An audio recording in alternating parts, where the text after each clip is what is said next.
Jim, some questions from the Cult of Cornette Facebook group. This one was sent... That one that's so hard to get into? That one that's so hard to get into. Just under 7,500 members right now as we speak. How many still to be processed? Tens of thousands is the only thing we could approximate at this point. We're trying, folks. From Todd Montgomery, why was Jim not in Memphis Heat, and what does he think of the film? I loved the film. No, that one of the greatest documentaries on wrestling, and I've said that before when we talked about it years ago when it was newer.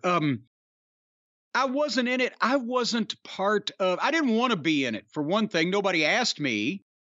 But I wouldn't have wanted to be if they had have, because it was part of the time when I was the fan and I was sitting home watching that stuff. It was more about the generation right before me. Everybody from Fargo and Lawler to Jimmy Hart to Jerry Jarrett, the people that were really integral in building not only the promotion, but making it what it was in Dundee. And so I loved being able to watch it as a fan. And it was it wasn't taken from a book. It was the idea, the concept of let's do a documentary on this fascinating wrestling promotion was taken from, a book of the era of Memphis wrestling when I was a fan and right before, I got in the business, and many of the stories there didn't involve me. So it wasn't my thing. And I certainly was more happy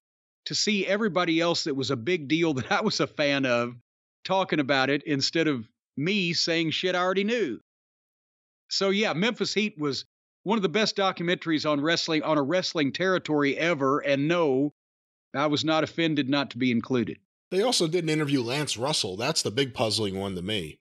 Well, here, and from what I understand also, basically a lot of the interviews were done in Memphis or around Memphis, and it was amongst the people. There was not a ton of money behind this thing and a huge budget to fly people and crews all over the place. And that was a huge omission, but that was not during a period of time that I think that Lance ever came back and visited Memphis. He was living in Pensacola by that point.